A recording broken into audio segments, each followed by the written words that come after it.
And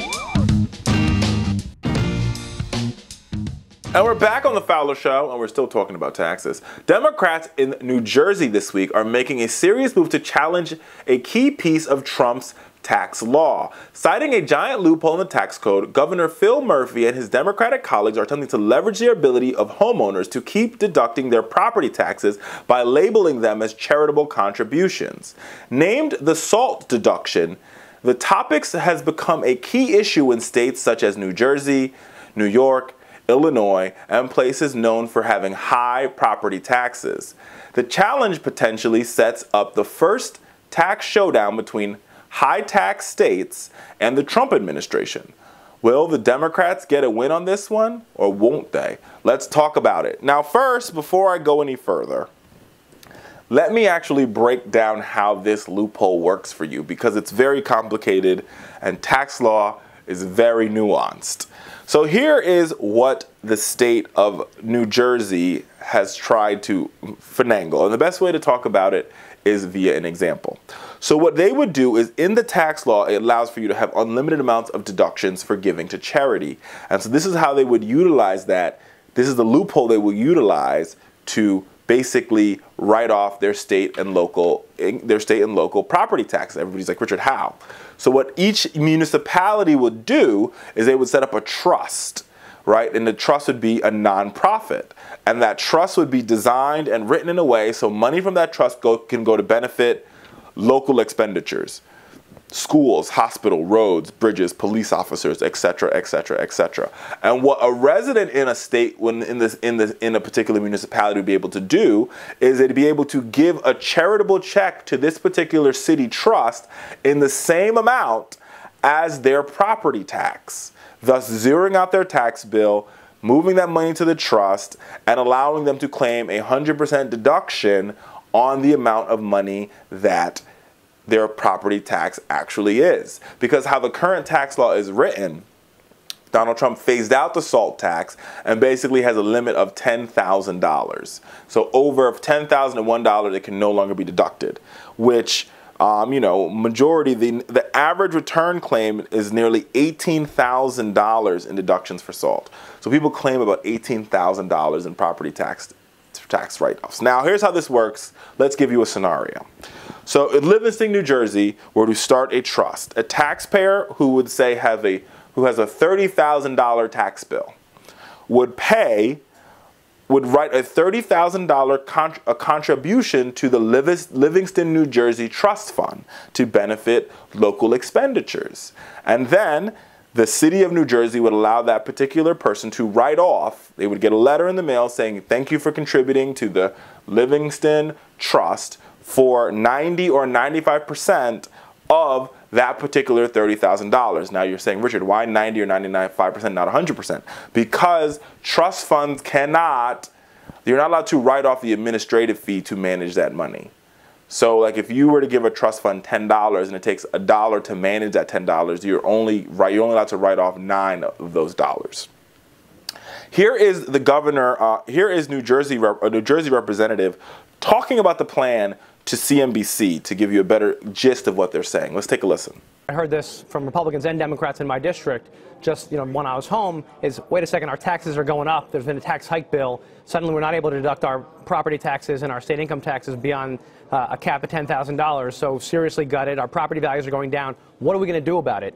One idea that you just brought up that we came up with is a tax cut plan, which would actually, people would be able to give a charitable contribution to their towns, their municipalities, and the towns can give a tax credit on people's property tax bills. The IRS has ruled on this. 22 states do a version of this. Just today we had 8 law professors, tax experts, come out and actually say this is doable and actually provide the support for it, the legal support for it. So we really think we're onto something, a way to cut taxes for people here. And I think this representative is absolutely right. His name is Josh Gutenheimer, and I think he's right, because Donald Trump promised that this tax cut would lower taxes for all these Americans and for the middle class. But in states like New Jersey, California, New York, that's just not true. Even in places like Fairfax County, Virginia, that's not true. The middle class overwhelmingly in these states will be, they won't get a tax cut. They're going to get a gutter punch, a gut punch. a kick in the balls by President Trump in this policy. This policy is in stark contrast to what the president promised. And I think that's very important. As we get closer and closer to November, I think it's very important that we begin to tease out what this president promised and what he actually delivered on. So yes, it is true. He promised a tax code. He promised tax reform. But he promised a tax plan that would work for middle-class Americans. So why is it that in New Jersey, a place where the middle class is thriving, has this president chose to make it harder? Why is it, America, that in a place like New York, where the middle class is thriving, this president has chose to make life harder? Why is it in a place like California, where middle class folks are thriving, they're homeowners, they're small business owners, why is this president making it harder for them? Governors shouldn't have to sit in their office and come up with these elaborate schemes to try to help the middle class. We should all be working to try to help the middle class, because every economic indicator tells us that when the middle class does better, our entire economy does better. What we have right now, and the system that this tax code has set up, is a system in which the wealthy continue to get wealthy, and those who are impoverished continue to stay poor, and the middle class gets punched in the stomach until they become poor. And what happens, America, when you have a small top and a big bottom of people? We have what we call a little bit of wobbling. And when you have wobbling, the wobbling leads to economic downturn. Now, what Republicans are going to tell you is that you're going to have trickle-down economics. These rich people, these millionaires and billionaires, they're going to spend money and it's going to trickle down to the rest of us like manna from heaven. It's going to come raining down on you. That is not the facts. Over and over again on the show, we've covered company after company after company who's received billions in tax benefits, deciding to use that money to only benefit billionaires. So what the governor of New Jersey is saying is screw that. I'm going to stand up for middle-class families.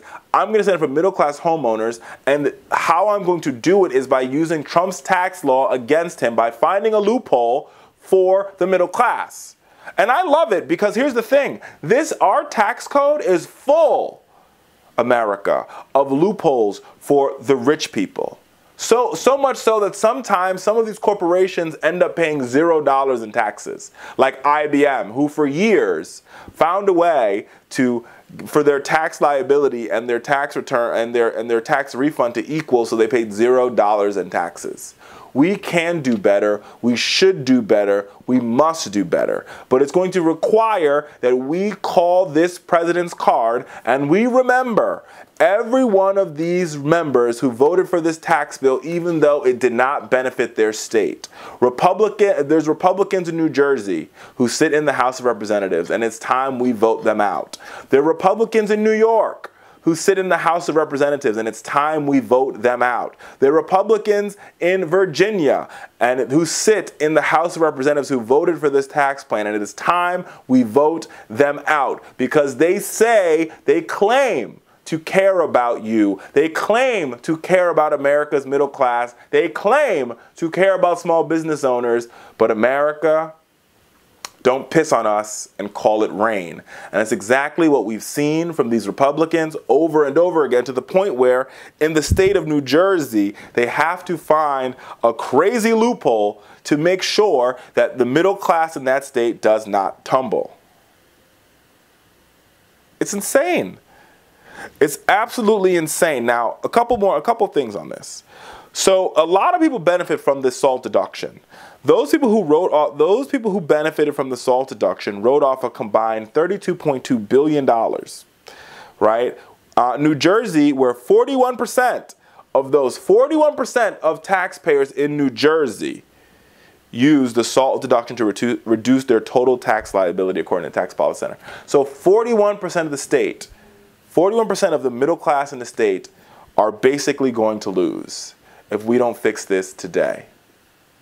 America, we can do better than this, but it starts by us getting bold and brave and voting out these goons who decided it was a good idea to benefit millionaires and billionaires at the cost of America's middle class. And it goes back to the argument I made a couple weeks ago. And it's this argument of choice. Over and over and over again, we see Republicans and we see our government making working class and middle class families choose. You have to choose. Do you want a tax cut for your family, or do you want us to fund public education? But when it comes to the millionaires and billionaires, they don't have to choose. They get their tax cuts, they keep their loopholes, they get their offshore drilling, whatever they want they get with no choices. But we, the working class and people that keep this country great, have to choose. That's not wrong, that's not right, it's not fair, and we will fight against it.